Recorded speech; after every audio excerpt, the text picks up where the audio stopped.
There's a limit on existence of the fragmentation of glass. Glass exists. Vector potential, Victor Levy 1906, proves that there is a shattering of the glass surface that is around a rigid body before there is a collision.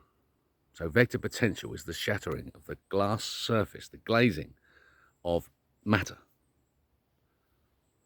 So glass is created from time. This is what time is. Time is the duration of the existence of the glazing, of the glass, of compaction, of glass shards into a single plasma lens. Here's the logic. Glass exists.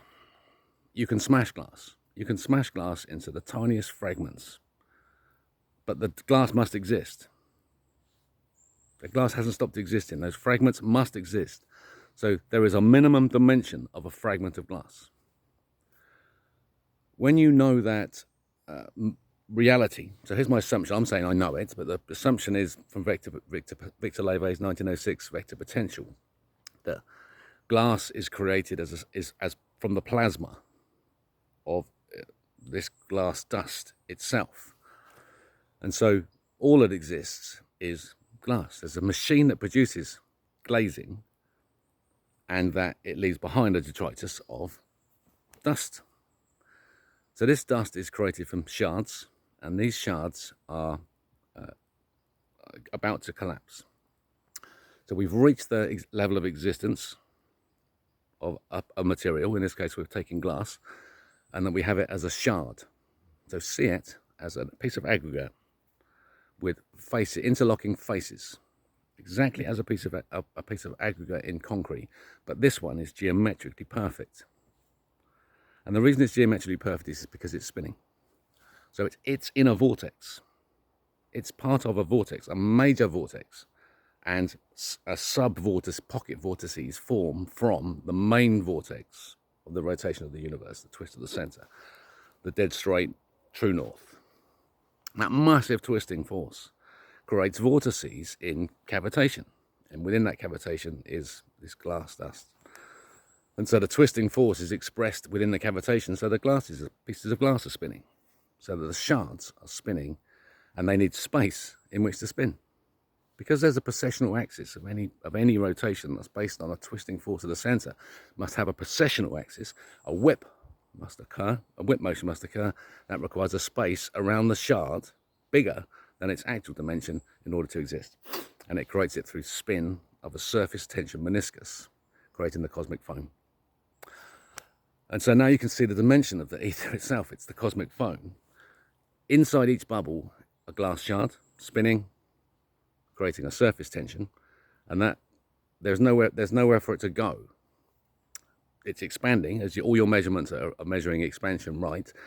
So you're measuring the expansion of this surface tension around. Take a single glass shard and it have its surface expanding, and then you can take the symbol of the circumpunct, the dot, and the circle around it, consciousness.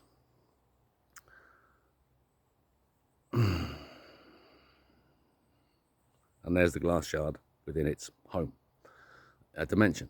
Now, flower life, that's assembled from circumpuncts with a dot in the middle of each one. And now draw the hexagonal framework and remove the dot. So you've got the two assemblages of the strength of the material, of the surface tension, the rigid body instant, when it clamps shut, but they're resisted by its own negative tension. So the stretching is so fast that it has a compressive strength, negative tension, negative Poisson's ratio, and that causes a straight line tension of just pure force within the overlapping surfaces that are all pushing into each other. So the spinning spheres, circle, sphere, flower of life, surface of spheres, all pushing into each other, creating straight line resistances. Rigid body instant and a Planck's constant duration momentum. And now you can see that's the plasma. So plasma is now created from this expansion and dot point. So anything that affects the dot point will affect the geometry of the shard and will affect the way that the bubbles interact with each other, around each other, based on the information supplied from the center. So the outside of the cell, let's say it's a cell, the outside of the cell contains all the information in the surface about how that surface is constructed, And that information exists at the center, the centroid of bending of the limit of entropy at the center. And so the information is then passed through the body. And so each particle knows what it's doing. So there's no uncertainty. Because time only exists when the plasma lens is created. So it's a shock wave. So our experience of existence as consciousness of these, an assemblage of the cosmic foam plasma into a living body that's aware of itself, because of the duration of the echo, of the momentum of light that's created in that duration. So when the rigid body instant clamps about that cosmic foam, it lights up, and that's our moment of consciousness. But that light doesn't have momentum. It's only the reflection exists. So we see the reflection of the light that we emit, and that all matter exists, the cosmic foam emits at the moment of clamping. And that's physics. Just finish. Oh, you go. I'll finish it off with the shards. So the shards are Chesterhedron shapes. Because there's mass, look at the cone, the Lebesgue cone, and see the bottom one is solid with a vortex inside it, and the top one is cavitation, just the cone. And the force of the inversion inside the mass is now conically shaped, creating that cavitation. And so the Chesterhedron is the shape of this shard, a diamond, but asymmetrical about one plane, but symmetrical about all the others. It's the missing link of the platonic solid. As the moment of collapse of this piece of glass under black hole density, so it's going to stop existing. But because it's made of matter, there's something there, a shape is there. That shape pushes back. And so the shape that's left is just the framework of the Chesterhedron shape now. So the glass itself is shattered into its shape of the force that held it together in the first place. And that's a Chesterhedron. But it's spinning. And so that the membrane that's created on the surface exists on the membrane of the Chesterhedron, creating a heart shape.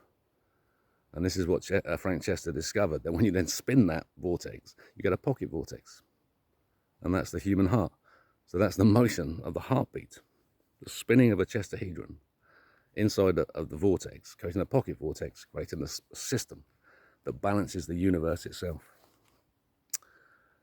That spinning glass particle inside a sphere of information exists as the sphere of the cosmic microwave background, where God exists as slime mold, a single cell with infinite bending moments, nuclei, limits of entropy S4, S meter 4, the mass of light. And it's a new physics and a new world. So, an exciting day. Are you ready? Follow the Rebel King.